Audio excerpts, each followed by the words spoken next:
The storm rolled in just before midnight. Rain lashed against the windows of Emily Carter's small woodland house, the wind howling like something alive in the trees. She had just kicked off her shoes after a brutal 12-hour shift at the county hospital. 3 car crashes, 1 heart attack, 1 domestic violence case. Too many tears. Too much blood. She barely made it to the couch before sleep threatened to drag her under. Then came the knock. Not a polite knock, not even a human one. It was a heavy thud, like something collapsing against her door. Emily froze. Another thud. Her pulse quickened. She reached for the baseball bat she kept by the wall and crept toward the entrance. When she opened the door, she nearly screamed. A massive wolf lay sprawled across her porch, its fur soaked in rain and streaked with blood. Its golden eyes flickered toward her before dimming again. It wasn't just big. It was enormous. Bigger than any wolf she had ever seen, easily the size of a small horse. Her instincts screamed at her to shut the door, but her training, her oath, her heart. They all pushed her forward. "You're hurt," she whispered. The wolf didn't move. With trembling hands, she dragged the creature inside. Emily had seen many things in her 7 years as an ER nurse: gunshot wounds, stabbings, burns that made her stomach turn. But this was different. The wolf's breathing was shallow, labored. Each rise and fall of its massive chest seemed like it might be the last. She grabbed towels from the bathroom, her medical bag from the closet, and knelt beside the creature. "I don't know if you can understand me," she said softly, "but I'm going to help you." The wolf's eyes opened slightly. There was something in that gaze, something far too intelligent, too human, that made her hands shake as she began to work. The wound was on its right side, just below the ribcage. A gunshot, she realized immediately. But the entry point was small, precise. A rifle, probably. Whoever shot this animal knew what they were doing. She cleaned the wound as gently as she could, talking the entire time. It was a habit she'd developed with frightened patients. Her voice seemed to calm them, ground them. "You're going to be okay," she murmured. "I've got you, just stay with me." But as she probed deeper, something caught her eye. The flesh around the bullet hole wasn't just damaged, it was wrong. Dark veins spread out from the wound like poisoned rivers, and the tissue almost black at the edges. She'd never seen an infection progress this quickly. "What did they shoot you with?" she whispered. The wolf whimpered. Emily worked through the night. She cleaned, sutured, bandaged, applied antibiotics and pain medication she kept for emergencies. All the while the storm raged outside and the creature's breathing grew more ragged. By 3 in the morning, she was exhausted. She slumped against the couch, her hand resting on the wolf's fur. It was surprisingly soft beneath the blood and rain. Warm. "Don't die," she whispered. "Please don't die." The wolf's eyes opened one more time, locking onto hers. And then everything went still. "Before we begin, if you love dark lichen kings, forbidden mates, and stories that make your heart ache, like, comment, and subscribe for epic lichen king romances, where omegas rise, kings fall, and love is never gentle." Emily woke to silence. The storm had passed. Pale dawn light filtered through her curtains. For a moment she forgot where she was, why her back ached, why her clothes were stiff with dried blood. Then she remembered. She sat up quickly, looking for the wolf. It was gone. Her heart sank. Had it crawled away to die? Had she imagined the whole thing? No. The bloody towels were still there. The medical supplies scattered across her floor. "Looking for me?" Emily's head snapped toward the voice. A man stood in her kitchen doorway. He was tall, well over 6 feet, with broad shoulders and a lean, powerful build. Dark hair fell across his face, still damp from the rain, but it was his eyes that stopped her breath. Golden, sharp, predatory, and somehow familiar. Who are you?" she managed. "How did you get in my house?" The man stepped forward slowly, as if approaching a skittish animal. "My name is Rowan," he said quietly, "and you already let me in." Emily's gaze dropped to his bare chest. There, just below his ribs, was a bandage. Her bandage. "No," she whispered, "that's not possible." I'm afraid it is. He moved closer, and she saw the truth in every line of his body. The way he moved, fluid, careful, dangerous. The way he watched her, like a wolf watching prey. What are you? She breathed. Rowan's expression was unreadable. I think you already know. Before she could respond, a howl split the morning air. Then another. And another. Emily rushed to the window, her breath caught. Dozens of wolves surrounded her property. They sat among the trees, silent and still, their eyes glowing in the dim light, watching, waiting. Oh my God, she whispered. Rowan appeared beside her. My pack has found me. Pack, Emily turned to him. You're saying, you're a werewolf? Like in the movies. The movies get most of it wrong, Rowan said. But yes, I'm a werewolf. And more than that, I'm the alpha king of the northern pack. Emily backed away from the window. This was insane. This couldn't be real. But the evidence was right in front of her. Why won't they come closer? She asked. Ancient law, Rowan explained. A human home is sacred ground. We cannot enter without invitation. They're waiting for me to come out. Then go. You're healed now. Just go. Rowan's jaw tightened. I wish it were that simple. He pulled back the bandage. The wound was better. The edges had begun to close. But the dark veins were still there, spreading slowly across his skin like ink in water. It should be healing, he growled. Silver slows our regeneration, but this is different. Worse. Silver. Emily moved closer despite herself, her medical training overriding her fear. They shot you with a silver bullet? Yes, but it's been enchanted. Cursed. He looked at her intently. I'm dying, Emily, and I don't have much time. Emily paced her small living room, running her hands through her hair. This was crazy, all of it. Werewolves, alphas, curses. 24 hours ago, her biggest concern was whether she'd have time to do laundry before her next shift. Now she had a dying werewolf king in her house and a forest full of his subjects outside. Why me? She finally asked. Why did you come here? Rowan sat on her couch, conserving his strength. Even injured, he radiated power, authority. I didn't choose you, he admitted. I was running, wounded. When I collapsed, this was the closest shelter. Lucky me. Actually, Rowan's eyes met hers. Yes, lucky me. What's that supposed to mean? Before he could answer, his body convulsed. He doubled over, gasping. Emily rushed to his side. The dark veins had spread further, creeping up toward his heart. His skin was burning hot. We need to get you to a hospital, she said. No. Rowan's hand shot out, gripping her wrist. His strength was still formidable. Human medicine can't help me, and if we leave this house, my enemies will finish what they started. Then what do I do? I don't know, he admitted, his voice strained. But Emily, when you touched me last night, something happened. I felt it. Did you? She had. She'd tried to convince herself it was exhaustion, stress. But she remembered the cold surge through her fingers, the whispers at the edge of her hearing. I don't know what you're talking about, she lied. Rowan's eyes pierced through her. Don't lie to me, please. My life depends on the truth. Emily pulled her hand away and stood. I'm a nurse, that's all. I don't have magic or powers or whatever you think. Then prove it. Touch the wound again. Rowan, please. Something in his voice, desperation, hope, fear, made her kneel beside him. She placed her palm over the bandage. The effect was immediate. Cold energy flooded through her hand and up her arm. The room tilted. Voices filled her ears. Soft, feminine, singing in a language that felt old as stone, old as bone. Her hand began to glow with a faint silver light. Rowan gasped. The black veins receded, just slightly. The fevered heat of his skin cooled a fraction. Emily yanked her hand away, stumbling backward. What? What was that? Rowan stared at her with something like awe.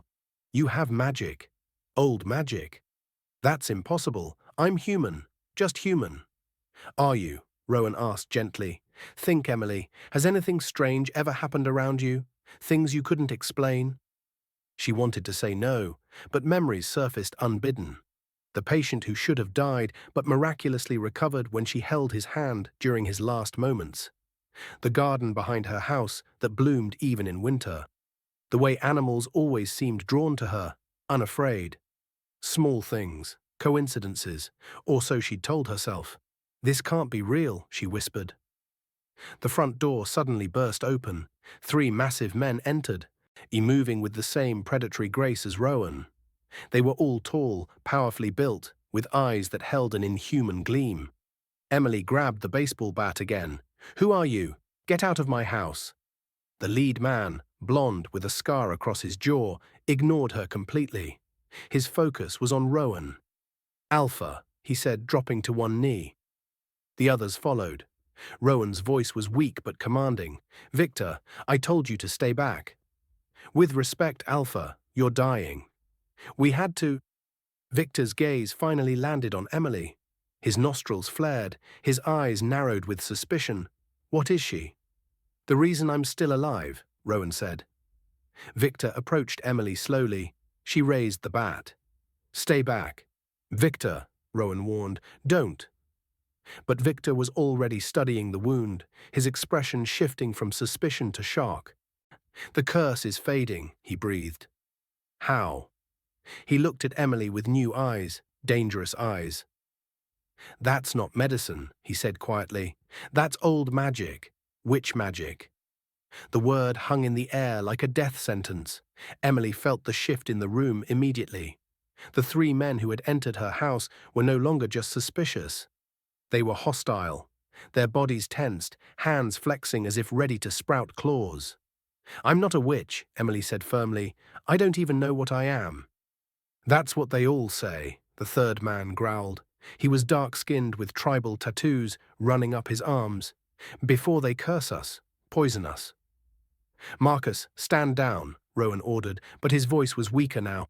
"She could be the one who shot you, Alpha," Victor said. "This could all be a trap." "Do I look like I know how to shoot a gun?" Emily snapped, fear making her bold. "I'm a nurse, for God's sake. I save lives, I don't take them." "Witches lie," Marcus snarled. "Enough." Rowan tried to stand, but collapsed back onto the couch. The dark veins were spreading again, faster now. "She saved my life. She's under my protection." Victor exchanged looks with the others. "Alpha, if she's one of them—" "She's not." Rowan's eyes were fever bright now. "I can feel it. She's different." "Different how?" the 3rd man asked. Rowan's gaze found Emily's. "I don't know yet, but I intend to find out."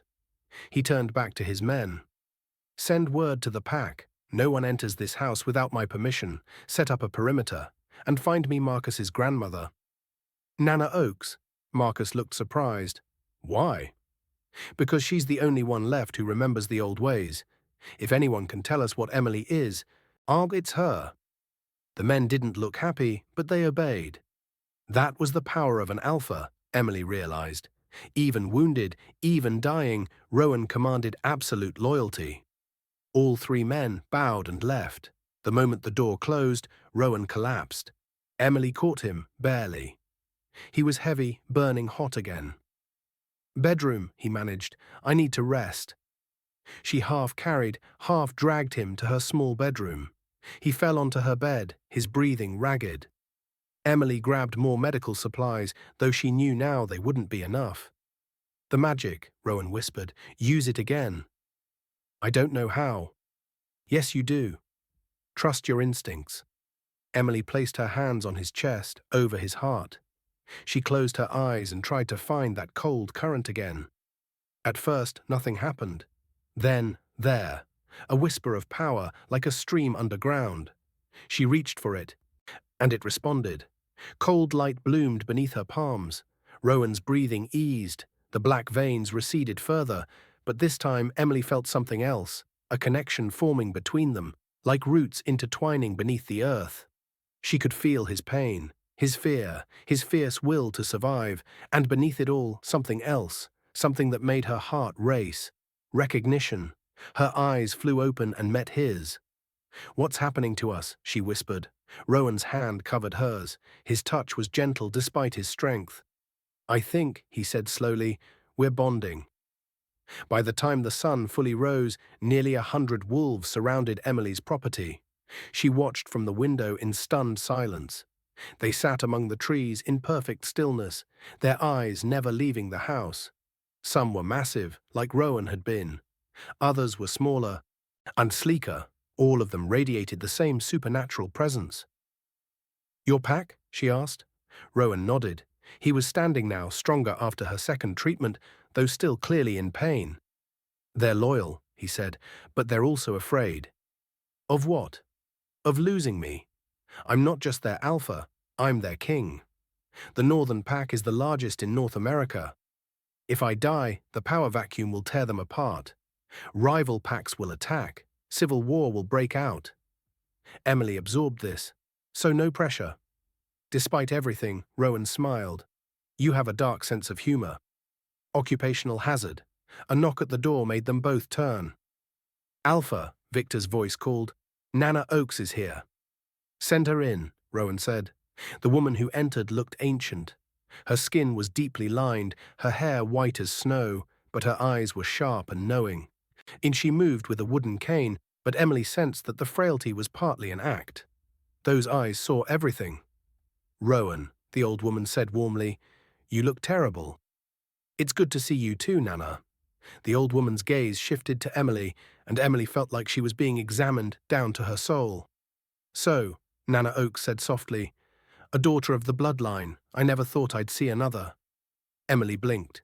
"Another what?" Nana Oakes moved closer, surprisingly quick despite the cane. She took Emily's hand and turned it over, studying her palm. "The lines are clear, the power runs true." She looked up at Rowan.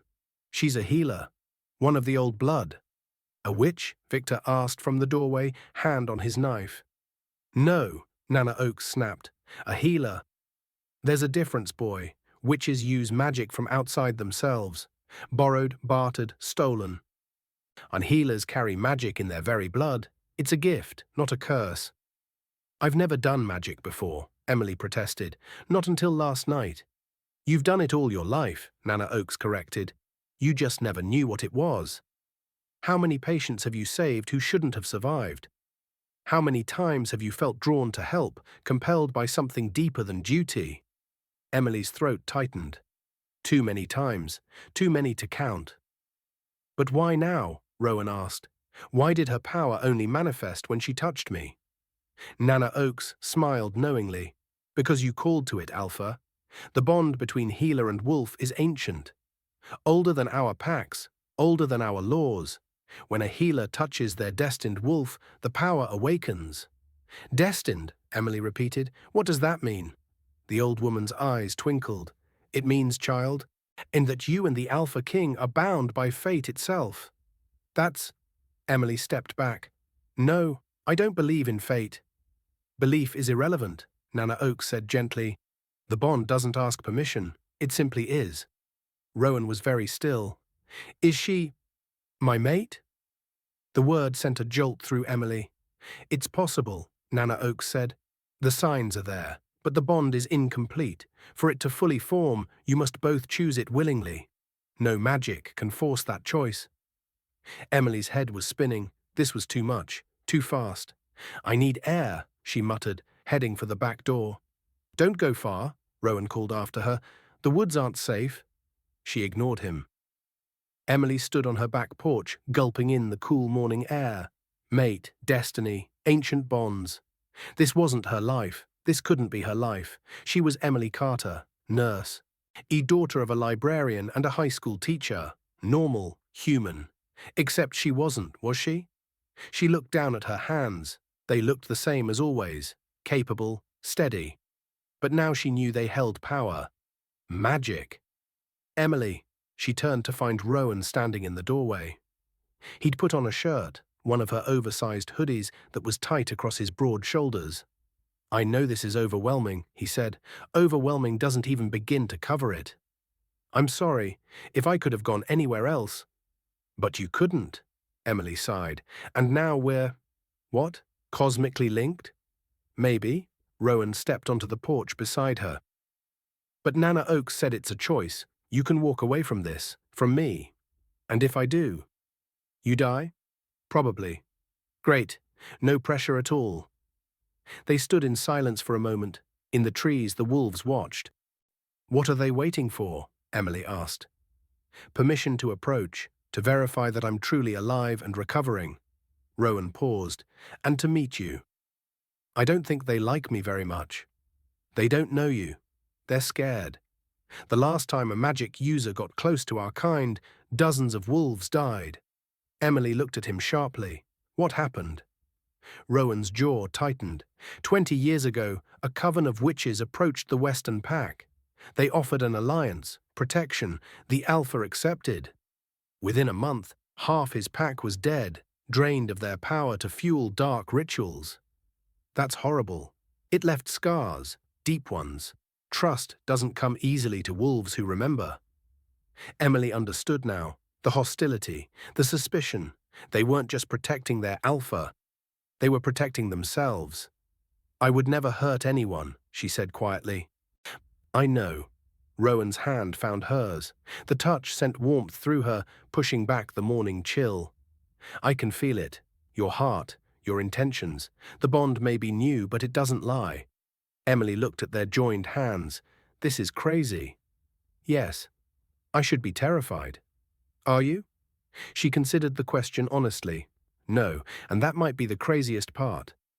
Rowan smiled, a real smile that softened his harsh features. Come, let me introduce you properly to the pack, unless you want them sitting in your yard forever. That would get awkward. Hand in hand, they walked to the front of the house. The moment they stepped off the porch, every wolf in the forest rose to its feet. The sheer power of their attention made Emily's steps falter. There were so many of them, and they were all staring at her. Rowan squeezed her hand. I've got you. He raised his voice, speaking with the authority of a king. My pack, my family. I present to you Emily Carter. She is the one who saved my life. She is a healer of the old blood, and she is under my direct protection. Any wolf who threatens her, any wolf who challenges her, answers to me. A low growl rippled through the assembled wolves.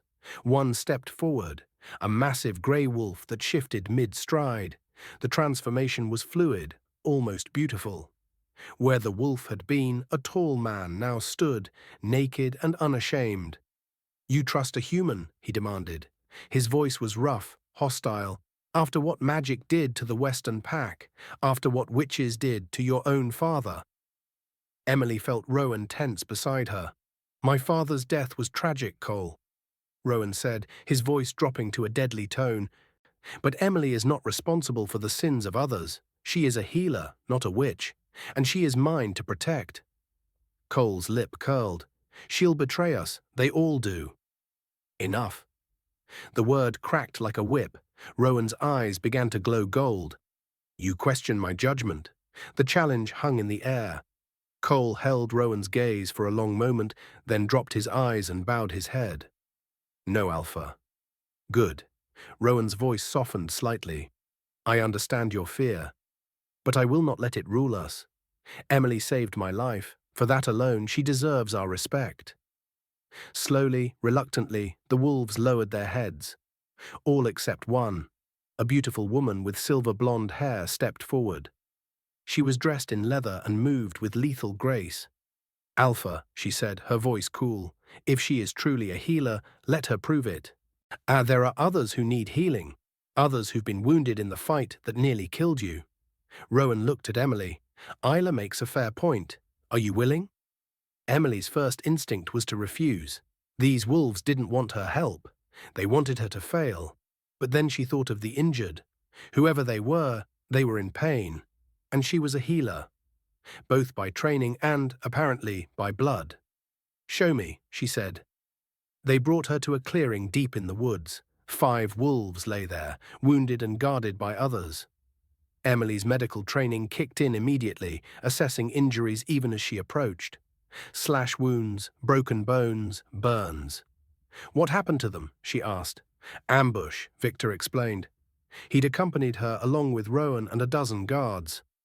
The same attack that wounded the Alpha. We fought our way out, but these 5 were hit worst. Emily knelt beside the first wolf, a young male with a deep gash across his shoulder. She placed her hand over the wound.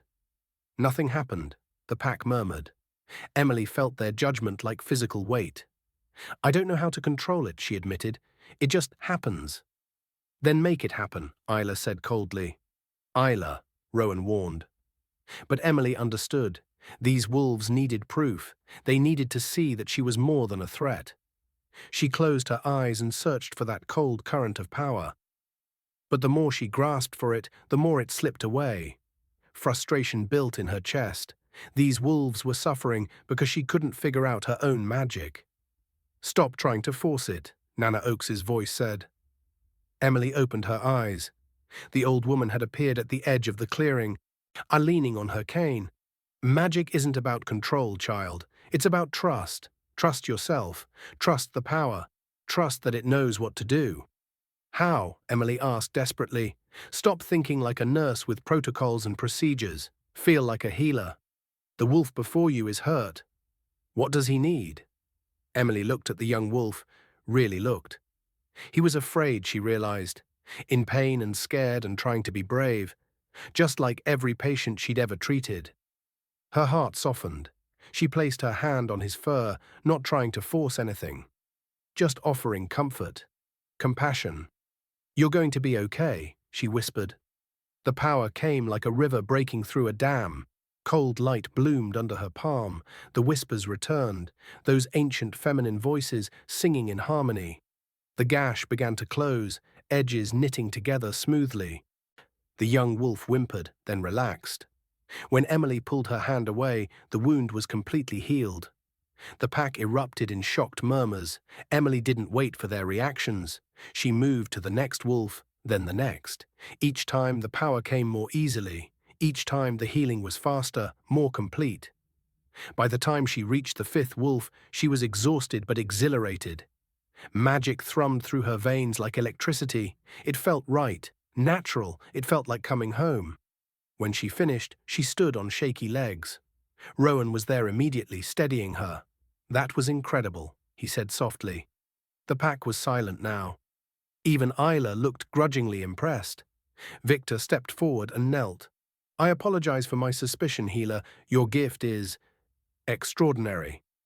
One by one, the other wolves followed, kneeling, each bowing their heads. Emily didn't know what to say. She'd never been good with attention, with praise. I'm just glad I could help, she managed. You did more than help, Nana Oakes said, approaching with that knowing smile. You proved yourself. The pack will talk of this day for generations. But as the wolves began to disperse, Emily noticed someone watching from the tree line, a figure in shadows, tall, hooded. Gone before she could get a better look. Rowan, she said quietly, we're being watched. His body tensed immediately. He scanned the forest, nostrils flaring. I don't smell anything unusual, he said. But that doesn't mean you're wrong. Your senses may be sharper than mine now. What do you mean? The bond is growing, Nana Oakes explained. Soon you'll start sharing more than just feelings. Strength, speed, senses. That's how it works between mates. There was that word again. Mate. Emily shivered, though not from cold. That night, as darkness fell, the attack came. The explosion shattered the quiet night. Emily bolted upright in bed, heart hammering. For a moment, she thought she'd dreamed it. Then another explosion rocked the forest. And another. She ran to the window. Fire bloomed among the trees. Wolves were running, fighting, dying. Emily, Rowan burst into the bedroom. Get dressed, now. What's happening? Garrett's pack, they're attacking. Emily threw on clothes, her hands shaking. Who's Garrett? Alpha of the Eastern Pack, a rival. Rowan was already moving toward the door. He's wanted my territory for years. With me wounded, he's making his move. But you have 100 wolves out there, and he has 200. Another explosion, closer this time. Stay in the house, Rowan commanded. Don't come out no matter what you hear. He shifted before her eyes, the transformation rippling through him in seconds. Where the man had been, the massive black wolf now stood. Then he was gone, racing into the battle. Emily tried to obey. She really did. She sat in her living room, listening to the sounds of battle, howls, snarls, screams. But when she heard Victor cry out in pain, something in her snapped. She couldn't just hide while wolves died. Grabbing her medical bag and a flashlight, she ran outside. The forest was chaos. Wolves fought in savage tangles. Blood stained the ground. Fire spread through the underbrush. Emily ran toward where she'd heard Victor's cry. She found him pinned beneath a massive brown wolf, teeth at his throat. Without thinking, Emily grabbed a fallen branch and swung it with all her strength. The brown wolf yelped and stumbled back. Victor took the opening, shifting and lunging. The two wolves clashed, rolling away in a snarling mass. "Emily, get back to the house." Marcus appeared beside her, bloodied and limping. "You're hurt." "I'll live."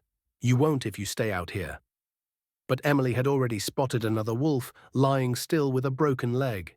She ran to him, placing her hands on the injury. The healing magic came instantly now, responding to her need. The bone straightened, fused. The wolf licked her hand in gratitude before limping away. "She's here," someone shouted. "The healer is here." Suddenly, Emily was surrounded by wounded wolves. Too many, all needing help. She worked frantically, healing what she could, but her energy was draining fast. Each healing took more from her, left her weaker. "Fall back," Rowan's voice rang out. "Protect the healer."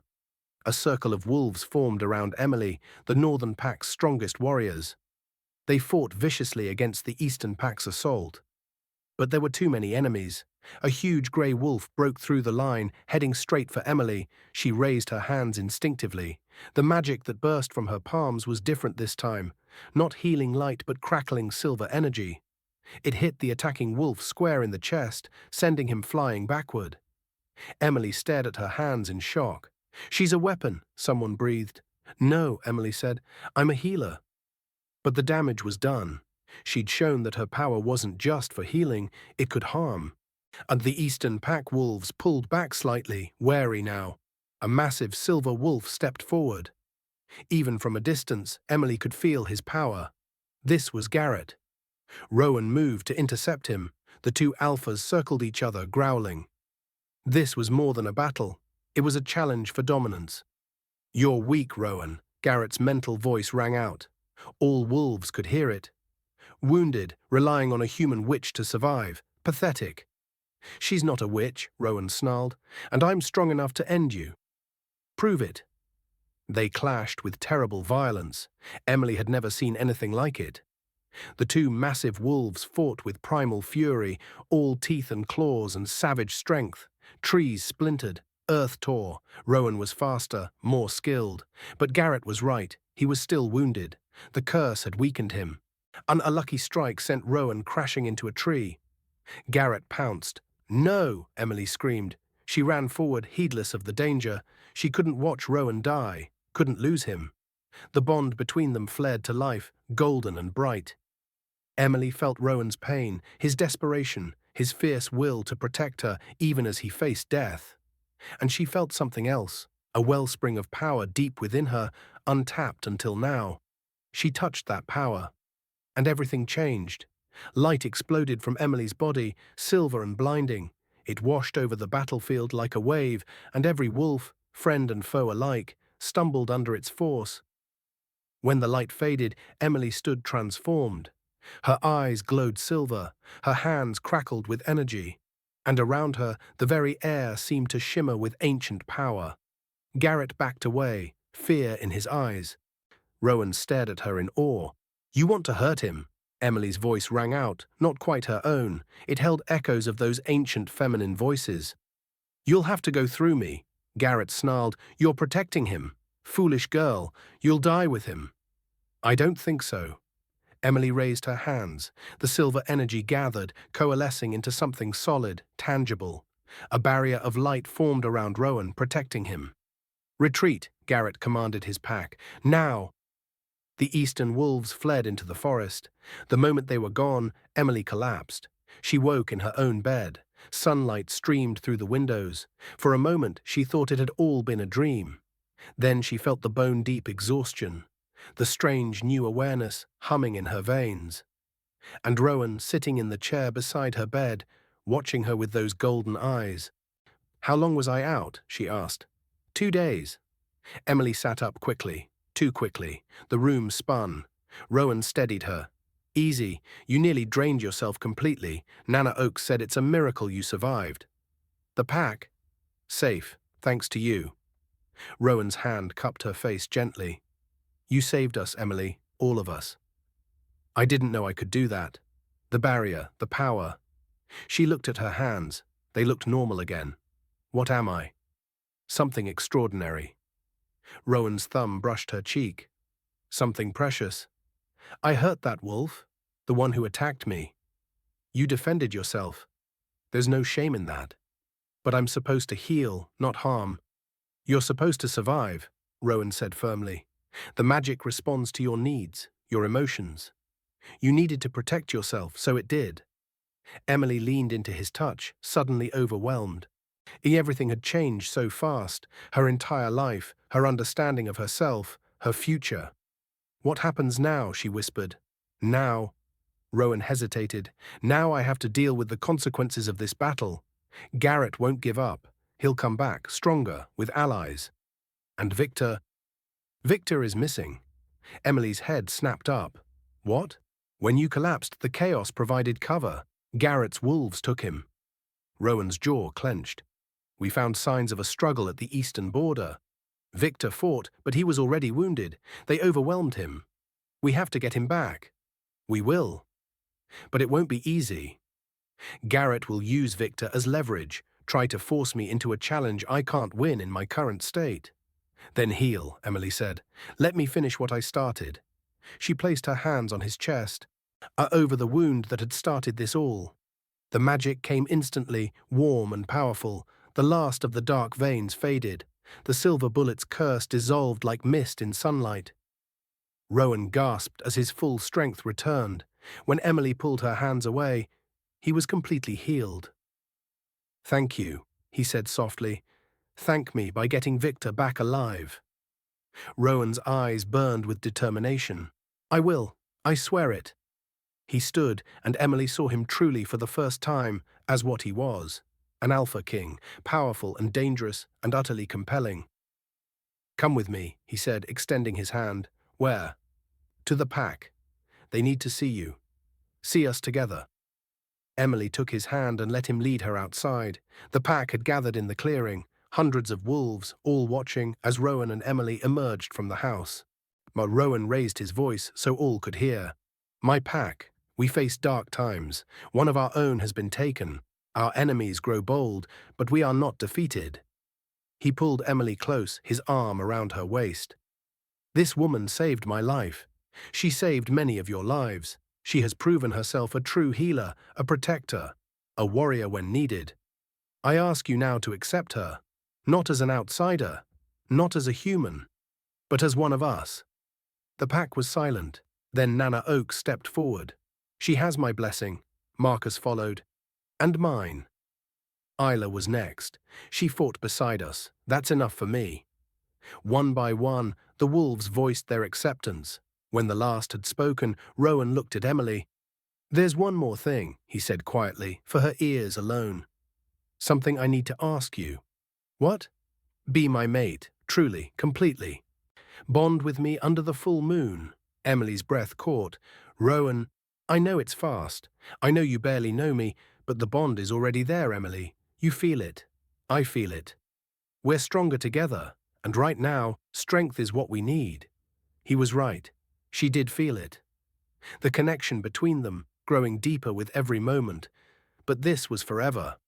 Werewolf bonds didn't break. "I need time to think," she said. Rowan nodded, though disappointment flickered in his eyes. "I understand. Take what time you need." But time, as it turned out, was a luxury they didn't have. That night, a messenger arrived. Garrett had sent terms. Victor's life in exchange for Emily's. The message was carved into a piece of bark, written in blood. "Bring the healer to the old stone circle at midnight tomorrow. Come alone, trade her life for Victor's. He refuse and we send you his head." The pack erupted in angry snarls. "It's a trap," Marcus said immediately. "Obviously," Rowan replied, studying the message. You can't seriously be considering this, Isla protested.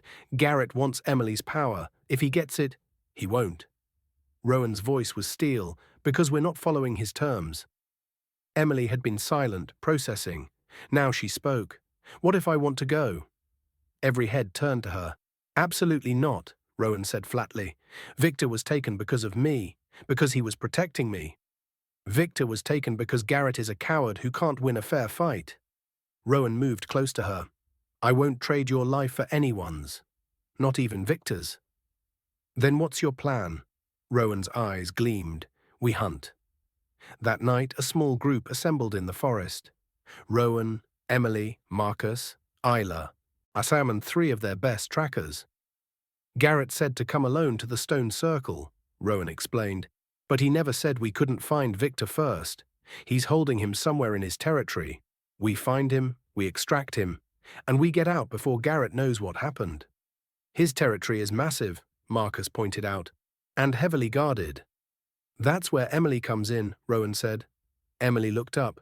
Me? Your magic. Can you sense Victor? I don't know. I've never tried to sense someone specific. But you sensed me, Rowan reminded her. When I was at your door, dying, somehow you knew I needed help. Emily remembered. The compulsion that had made her open the door despite her fear. Try, Rowan urged gently. Close your eyes. Think of Victor. Feel for him. Emily closed her eyes and focused. At first, there was nothing but darkness and the sound of her own breathing. But then she felt it, that cold current of magic deep within her. She dove into it. Suddenly, she was seeing through different eyes. The world was dark, cramped. She smelled earth and blood and fear. Victor, he was in pain, chained with silver that burned his skin, but he was alive, fighting to stay conscious. And she could sense direction. Like a compass pointing north, her magic knew where he was. East, she gasped, opening her eyes. 2 miles, maybe 3. Underground, a cellar or a cave. The wolves exchanged shocked glances.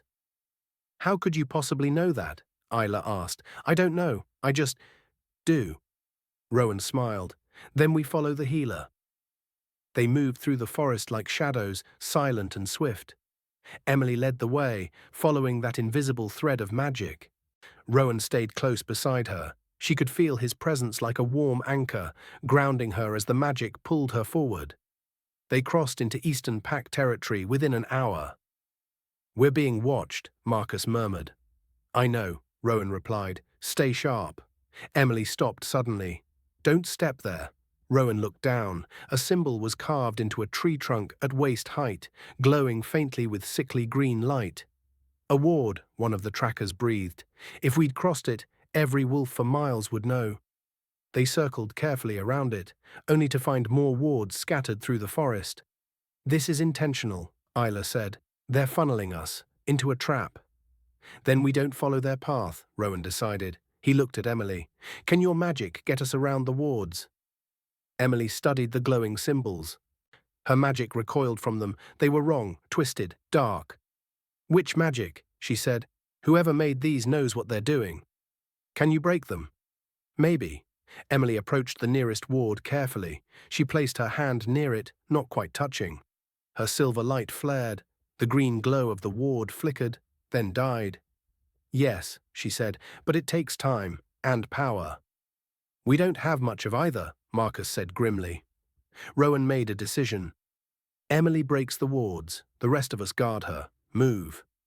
For the next hour they worked their way through Garrett's territory, Emily dismantling wards while the wolves kept watch. Each ward she broke drained her a little more, but she pushed through, driven by the knowledge that Victor was suffering. Finally, they reached a small clearing, and in the center was a rocky outcropping with an iron door built into the hillside. 2 guards stood watch, massive wolves in hybrid form, half human and half beast. There, Emily whispered. He's in there. 2 guards, Marcus assessed. We can take them. No, Rowan said. Too risky. If they raise an alarm, then we don't give them a chance to, Isla said, already moving. She shifted mid-stride, a blur of fur and fury. She hit the first guard before he could react, teeth finding his throat. Marcus took the second, dragging him into the shadows. Both guards went down silently.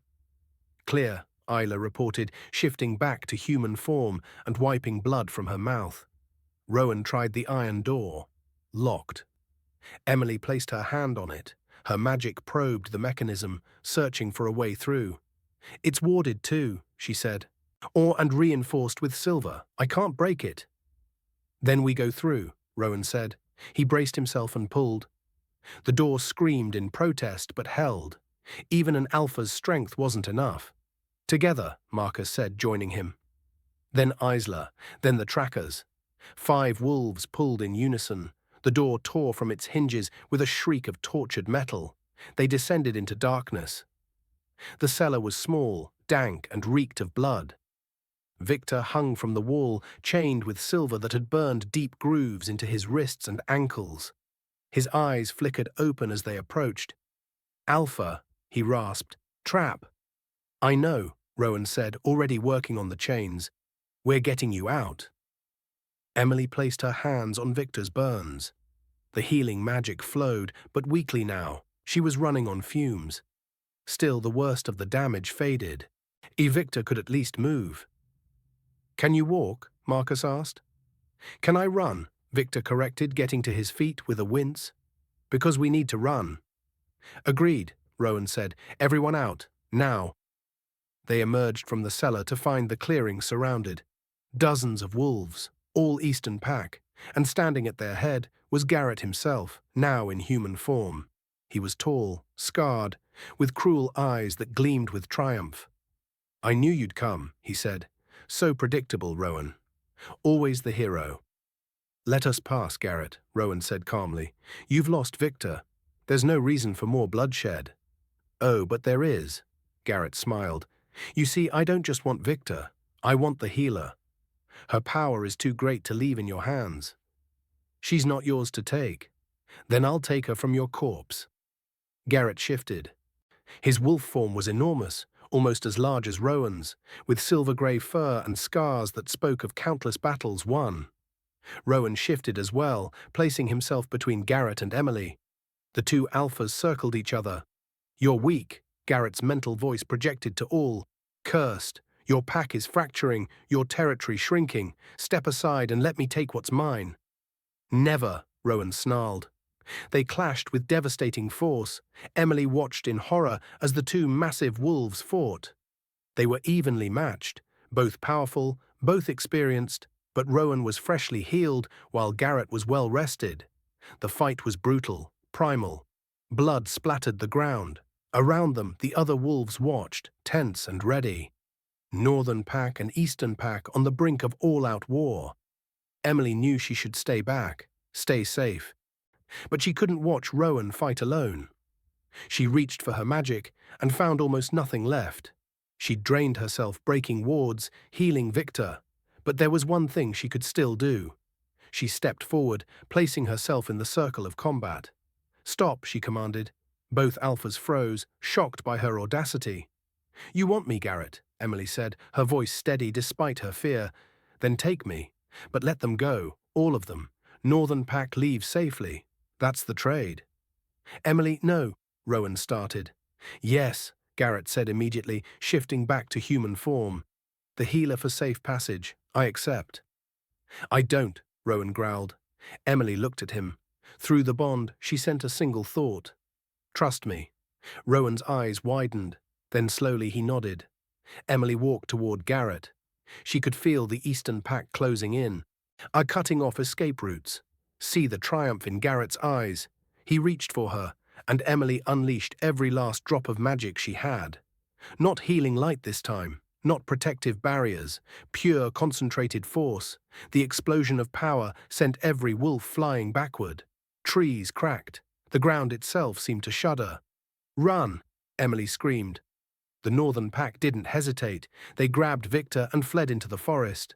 Emily ran too, her legs pumping, her lungs burning. Behind her, she heard Garrett's roar of rage, heard the Eastern pack giving chase. She wouldn't make it. She knew she wouldn't. Her magic was gone, her strength failing. A wolf lunged for her. Rowan appeared from nowhere, slamming into her attacker with savage force. "Keep running," he commanded. Marcus and Isla flanked her, protecting her retreat. And they ran for what felt like hours, the Eastern Pack snapping at their heels. Finally, they crossed the border into Northern territory. Immediately, the rest of the Northern Pack appeared. They'd been waiting, ready for battle. The Eastern Pack pulled up short, snarling but not crossing the boundary. Garrett stood at the border, human once more, fury radiating from him. "This isn't over, Rowan," he shouted. "I will have the healer, and I will have your territory. It's only a matter of time." "Try it," Rowan called back, "and see what happens." Garrett smiled coldly.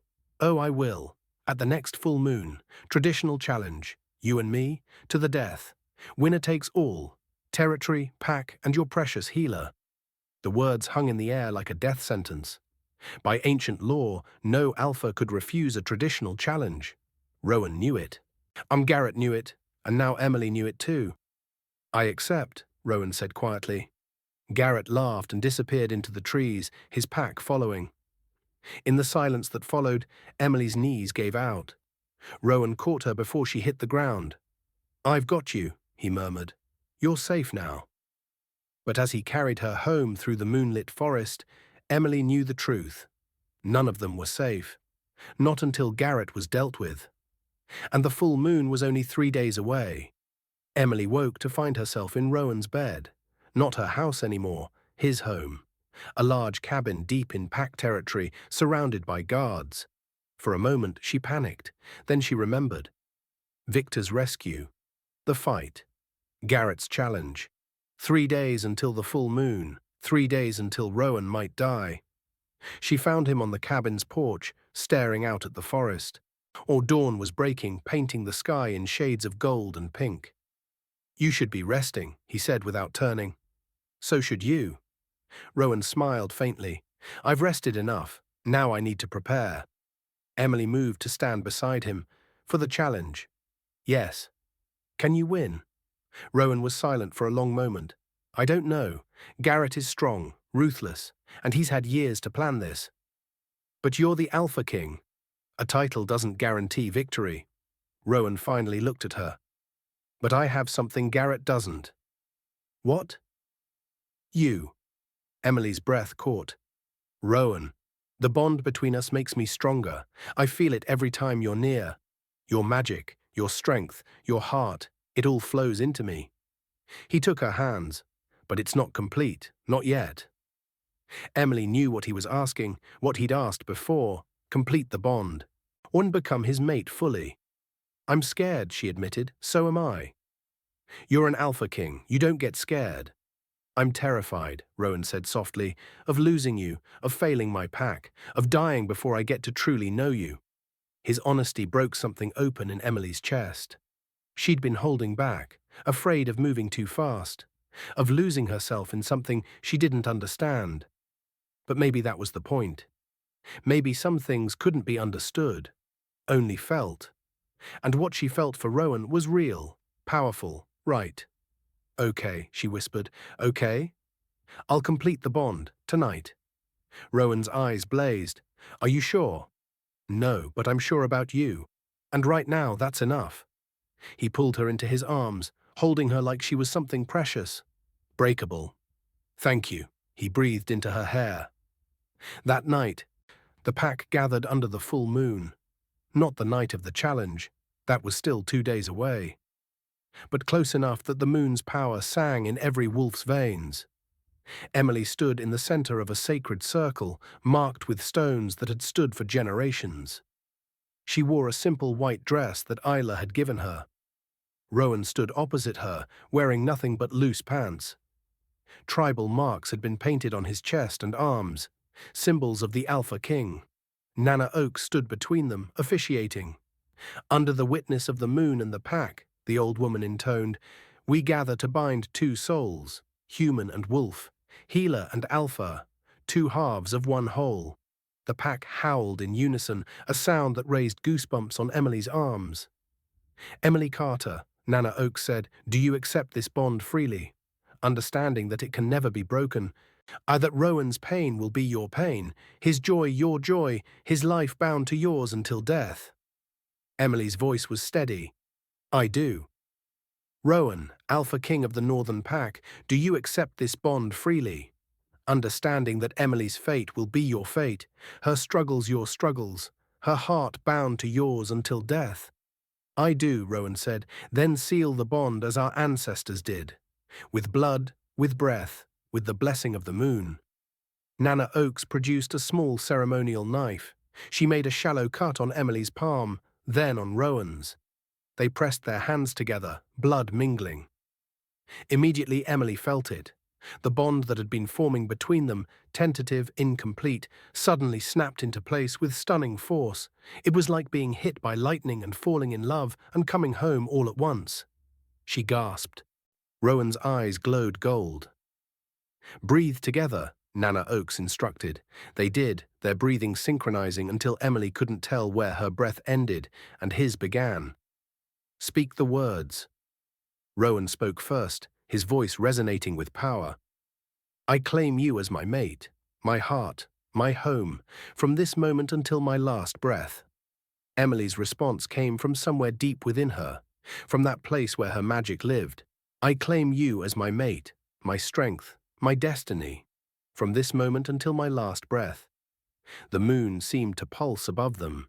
Silver light poured down, surrounding them both. Emily's magic rose to meet it, not cold anymore, but warm, alive. The light flowed into Rowan, into Emily, connecting them in ways that went beyond words or understanding. When it faded, Emily stumbled. Rowan caught her, and she realized she could feel everything he felt. His love for her, his fierce protectiveness, his fear for the coming battle, and his absolute certainty that completing the bond was right. It's done, Nana Oakes said softly. They are mated. The pack erupted in howls of celebration, but Emily barely heard them. She was lost in Rowan's eyes, in the connection that now bound them together. I love you, she whispered. The words surprised her, but they were true. Rowan smiled. I love you too. I have from the moment you opened your door. He kissed her then, in front of the entire pack, under the full moon. And Emily felt complete for the first time in her life. The next 2 days passed in a blur of preparation. Rowan trained constantly, pushing his body to its limits. The pack provided support, advice, battle strategies. Emily trained too, with Nana Oakes. Your magic is powerful, the old woman explained, but raw, untrained. You've been running on instinct, that won't be enough. What do I need to do? Learn control, focus.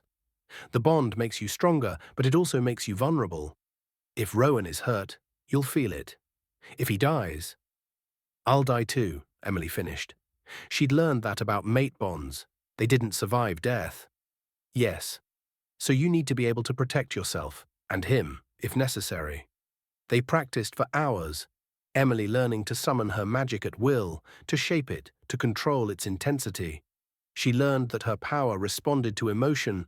Love made it warm and healing. Fear made it defensive and sharp. Anger made it destructive. Never fight from anger, Nana Oakes warned. Anger makes you reckless. Fight from love. From the desire to protect. That's where true strength lies.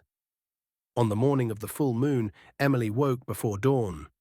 Rowan was already up, standing at the window. She joined him, slipping her arms around his waist from behind.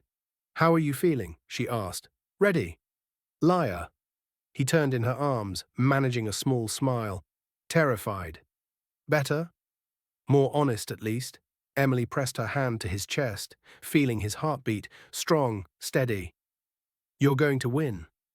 You don't know that. Yes, I do. Because you have to. I didn't just find you to lose you. Rowan kissed her forehead. If something happens, don't. Emily, listen. If I fall, the bond will try to take you with me. You have to fight it. Promise me you'll fight. I'm not promising that. Emily, no, Rowan. We're in this together, life or death. That's what the bond means. She looked up at him fiercely. So you better not die, because I'm not living without you. Something in her words seemed to bolster him. He straightened, and Emily felt his resolve harden. "Then I won't die," he said simply. "Not today." The challenge was set for sunset, in a neutral clearing between northern and eastern territories. Both packs gathered, hundreds of wolves all watching in tense silence. Emily stood with the northern pack, surrounded by Victor, Marcus, and Isla. They'd become her friends over these past weeks, her family. She could feel their fear, their hope, all resting on Rowan's shoulders. And hers, she realized, because if Rowan fell, the pack would scatter, Garrett would hunt them down. Everything depended on this fight. Garrett arrived with his pack as the sun touched the horizon, and he was in human form, confident and smiling. "Rowan," he called out, "ready to lose everything?" Rowan stepped forward, ready to end this. An elder from a neutral pack, the Western, stepped into the clearing to officiate. "This is a traditional challenge," the elder announced. "Alpha against alpha. To the death. The victor claims the territory, the pack, and all disputed assets. Do both parties accept these terms?" "I accept," Rowan said. "I accept," Garrett echoed. "Then let the challenge begin." Both alphas shifted. Two massive wolves faced each other across the clearing. For a moment, neither moved. Then they charged. The collision was like thunder. They grappled, teeth snapping, claws tearing. Emily's hands clenched as she felt every blow through the bond. Garrett was strong, stronger than she'd realized. That he fought dirty too, going for tendons, eyes, anything that would give him an advantage. Rowan fought with more honor, but honor might not be enough. The battle raged for what felt like hours. Both wolves were bleeding, exhausted. Then Garrett made his move. That he feigned weakness, stumbling. Rowan lunged, and Garrett twisted, his teeth finding Rowan's throat. Emily screamed. She felt Rowan's pain like it was her own, felt his strength failing. This was it. He was going to die. No, she wouldn't let him. Emily reached for her magic and found it blazing bright, fueled not by fear, but by love, by desperation, by the absolute refusal to lose her mate. Silver light exploded from her hands. It shot across the clearing and slammed into both wolves. Garrett yelped and released Rowan. Thrown backward by the force, Rowan collapsed, gasping. The elder stepped forward. The healer interfered. "The challenge is void." "No," Emily said, her voice ringing with power. "I didn't interfere. I protected what's mine. That's my right as his mate. The rules say no other wolves can interfere," Nana Oakes's voice called out. "Emily is not a wolf. She's a healer, and the laws of the bond supersede the laws of challenge." The elder looked uncertain. Garrett shifted back to human form, furious. "She cheated. She saved her mate," Nana Oakes corrected, "as is her right and duty. The challenge continues." Emily ran to Rowan. She placed her hands on his throat wound, pouring healing magic into him. "Get up," she whispered fiercely. "Get up and end this." Rowan's eyes opened. Through the bond, she felt his love for her, his gratitude, and his renewed determination. He stood, fully healed, stronger than before, because the bond worked both ways. Emily's magic didn't just flow into him. His strength flowed into her. They were amplifying each other. Garrett saw it and knew he'd lost, but pride wouldn't let him surrender. They fought again, but this time, Rowan was unstoppable. Every move precise, every strike devastating. In minutes, it was over. Garrett lay pinned beneath Rowan's massive paw, throat exposed in submission. "Yield," Rowan's mental voice commanded. "Never," Garrett snarled. "Then die." "Wait," Emily called out. Both wolves looked at her. She walked into the circle, unafraid. "Don't kill him," she said to Rowan. "Show mercy." "He wouldn't show me mercy," Rowan replied. "I know, but you're better than him. Prove it." Rowan stared at her for a long moment. Then, slowly, he stepped back. Garrett scrambled to his feet, shocked. "Go," Rowan said, shifting back to human form. "Take your pack and leave. If you ever threaten mine again, I won't be so merciful." Garrett looked like he wanted to argue, but the fight had gone out of him. He shifted back, gathered his pack with a gesture, and disappeared into the trees. The moment they were gone, the northern pack erupted in celebration. They'd won. Their alpha had won. Emily felt Rowan's arms around her, lifting her off her feet. "That was reckless," he murmured. "That was love," she corrected. He kissed her, deep and thorough, in front of both packs. When they finally broke apart, Rowan raised his voice. My pack, your king stands victorious, and he stands with his mate, his queen, his healer. He turned to Emily, going down on one knee. Emily Carter, you saved my life more times than I can count. You healed my wounds, protected my pack, and captured my heart. Will you do me the honor of standing beside me? Not just as my mate, but as the Luna Queen of the Northern Pack. Emily looked out at the assembled wolves, at the faces that had become familiar, at the land that had become home. Yes, she said simply. The pack howled their approval, and as the full moon rose above them, Emily felt truly, completely whole. 6 months later, Emily stood on the cliff overlooking pack territory, watching the sun set over the forest. So much had changed since that stormy night when a wounded wolf appeared at her door.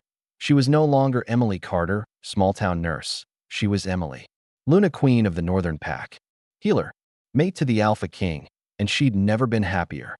There you are. She turned to find Rowan approaching, still dressed in the formal black clothes he'd worn to the council meeting. How did it go? She asked. The Western Pack has agreed to the alliance. With their support and the Southern Packs, we're secure against any future threats. What about Garrett? Still licking his wounds in the east. He's reorganizing, but he won't challenge us again.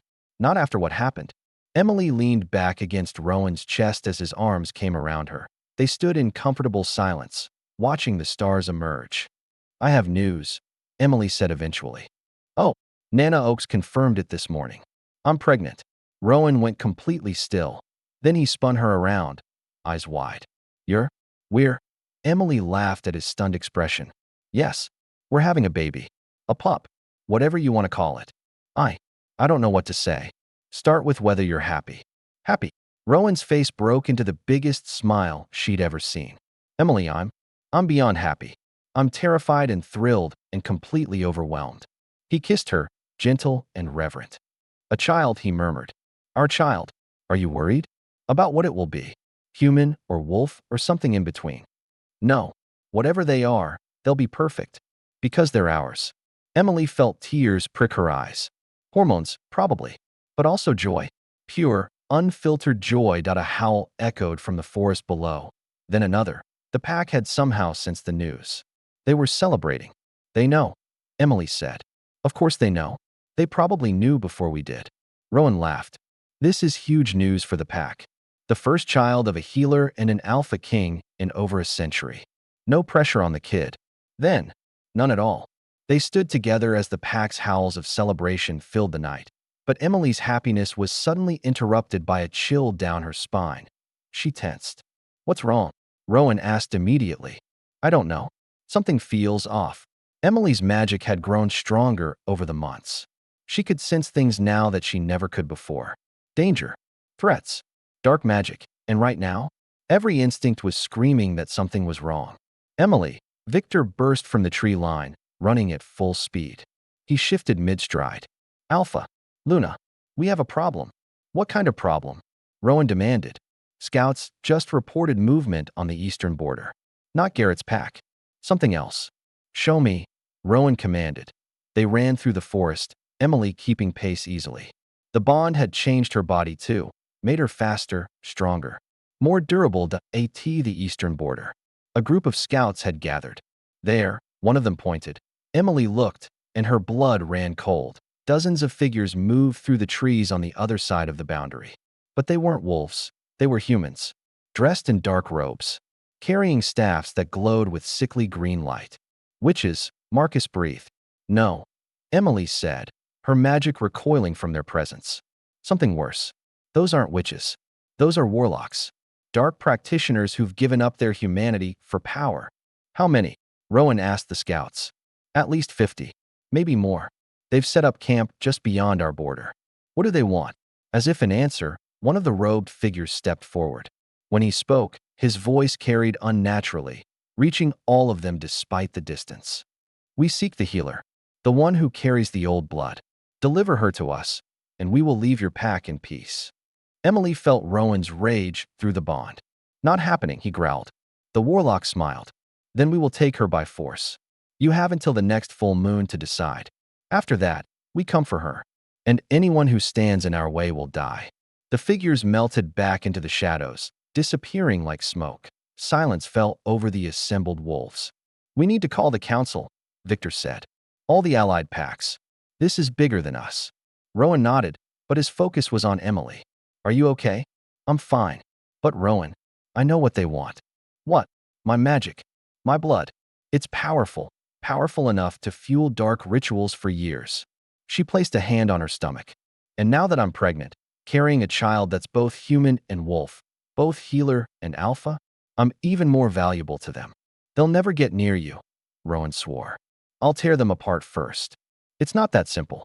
These warlocks, they're dangerous, ruthless, and they won't stop until they get what they want. Then we make them stop, Isla said, stepping forward. We've faced threats before. We'll face this one too. The other wolves howled in agreement, but Emily felt the weight of what was coming. This wasn't like Garrett. This was something darker, something that threatened not just the pack, but the balance of magic itself. Nana Oaks, she said. We need her. Now. They gathered in Rowan's cabin, the Alpha King, his mate, the pack's advisors. And Nana Oaks, the old woman, listened to their report with growing concern. The Order of the Black Sun, she said when they finished. I'd hoped they were just legend. You know them? Emily asked. I know of them. A group of dark practitioners who've existed for centuries. They hunt sources of pure magic, drain them, use that power for their own ends. Nana Oaks looked at Emily gravely. You, child, are exactly what they've been searching for. A healer of the old blood, bonded to an Alpha King, carrying his child. Your magic is incalculable. Then we hide her, Rowan said. Take her somewhere they can't find her. There is nowhere they can't find her. Her magic is too bright, too powerful. They'll track her wherever she goes. Then what do we do?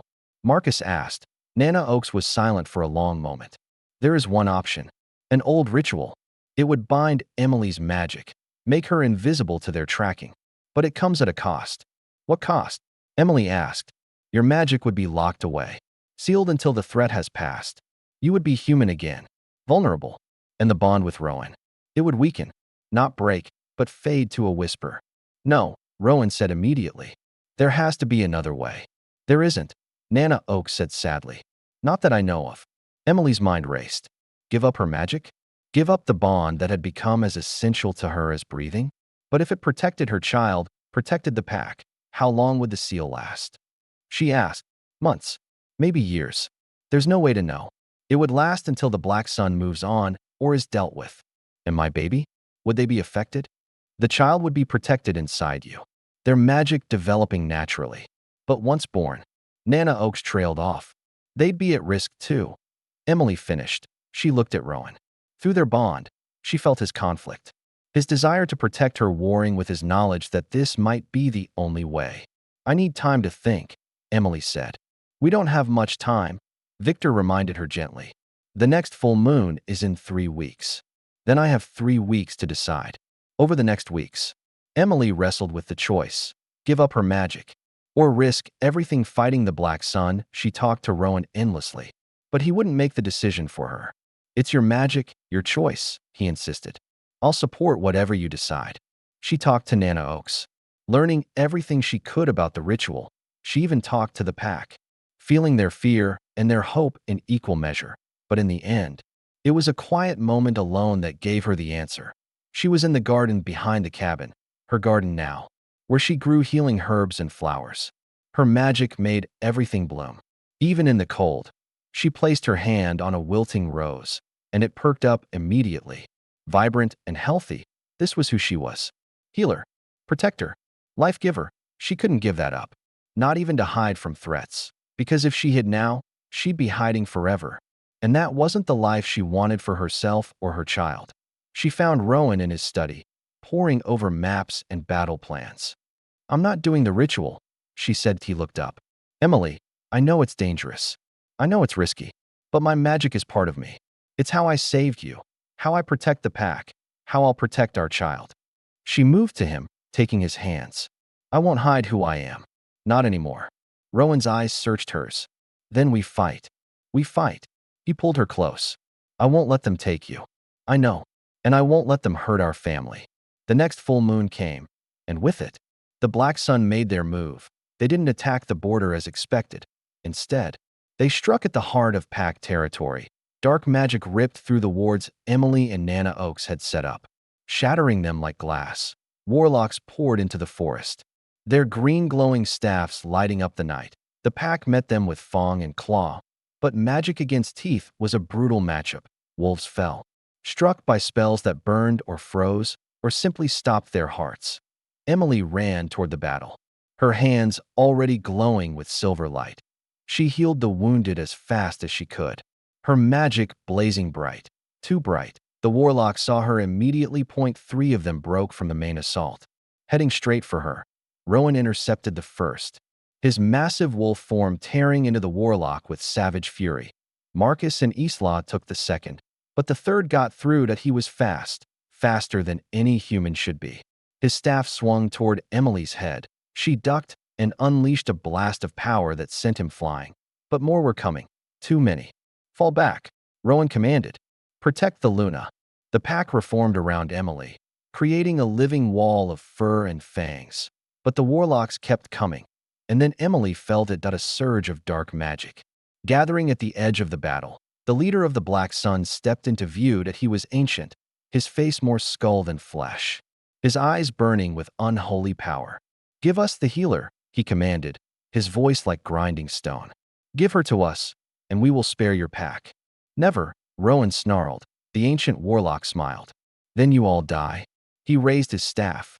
Emily felt the magic building, a spell of devastating power, meant to obliterate everything in its path. She had seconds to ACT, no time to think, only time to feel. She reached deep, deep into her magic, past the healing light, past the protective barriers, to the core of what she was, and she found it, the ancient power that had slept in her bloodline for generations, the power of the first healers, who were also warriors, life and death imbalanced. Emily's eyes blazed silver. She raised her hands, and she spoke in a language she couldn't know, but understood in her bones. The words were older than the pack, older than the warlocks, older than the forest itself. Light exploded from her in a wave, not silver anymore, white, pure, absolute. It washed over the battlefield like dawn breaking. Every warlock it touched screamed and fell, their dark magic burning away like mist and sunlight. The ancient leader tried to shield himself, but Emily's power was too strong. It stripped away his stolen magic, his borrowed immortality, leaving only a withered husk that crumbled to dust. The remaining warlocks fled into the night. When the light faded, Emily collapsed. Rowan caught her, shifting back to human form. Emily, stay with me. Her eyes fluttered open. Did we win? Yes. You incredible, terrifying, amazing woman. We won. Emily smiled weakly. Good. Because I think I overdid it a little. Then everything went black. She woke 3 days later. Rowan was there, holding her hand. He looked exhausted, like he hadn't slept the entire time. The baby? Emily asked immediately. Safe. Nana Oaks checked. The baby is fine. Relief flooded through her. And the pack? Recovering. We lost some good wolves, but we survived. Thanks to you. Emily tried to sit up and winced. Every muscle in her body ached. What happened to me? You tapped into something ancient, Nana Oaks said, appearing in the doorway. The primal magic of the first healers. It nearly killed you. But it didn't. No, because you're stronger than you know. The old woman smiled. And because you have something worth fighting for. Emily looked at Rowan, feeling the bond between them. Still strong, still bright. What now? She asked. Now, Rowan said. We rebuild. We heal. We prepare for the future. He placed a hand on her stomach gently. Our future. 9 months later, under another full moon, Emily gave birth. The labor was long and difficult, but she had Rowan beside her every moment, and Nana Oaks guiding her through. When she finally heard the baby's cry, tears of joy streamed down her face. A girl, Nana Oaks announced, placing the tiny bundle in Emily's arms. A healthy, beautiful girl. Emily looked down at her daughter and felt her heart expand impossibly. The baby had Rowan's dark hair and Emily's eyes. But when those eyes opened, they glowed faintly, gold and silver mixed together. She's perfect, Rowan breathed, touching their daughter's tiny hand. What should we name her? Emily asked. Rowan thought for a moment. Luna, after her mother's title, and her grandmother's memory. Emily's mother had died years ago, but she would have loved this. Loved knowing her daughter had found such happiness. Luna, Emily repeated softly. Hello, little one. Welcome to the family. Luna yawned, showing tiny gums and the barest hint of fangs. Emily and Rowan laughed. She's definitely yours, Emily said. Ours, Rowan corrected. Over the following weeks, the pack celebrated the birth of their princess. Luna was showered with love and protection from hundreds of wolves who would die to keep her safe. Emily watched it all with wonder that a year ago, she'd been alone. Lonely, even if she didn't admit it. Going through the motions of life without really living. Now she had everything. A mate who loved her fiercely. A daughter who was her whole world. A family in the pack. A purpose. Magic had changed her life, but love had saved it. One evening, Emily stood on the cliff again, this time with Luna sleeping in a sling against her chest. Rowan joined them, wrapping his arms around both his girls. Happy? He asked. Deliriously, Emily said. The pack howled in the distance, not in warning or battle, but in joy.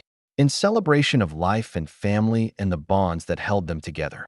Emily joined her voice to theirs, and under the full moon, surrounded by her family, she finally understood what she'd been searching for all her life. Home Duthe. In Dother's note, thank you for listening to She Healed the Alpha King. This story is a celebration of strength found in unexpected places, of love that transcends boundaries, and of finding home in the most unlikely of circumstances. Emily's journey from isolated nurse to Luna Queen reminds us that we are often far more powerful than we believe, and that true strength comes from embracing who we are, magic and all. May you find your own pack, your own home, your own happily ever after. Until the next full moon, dear listeners.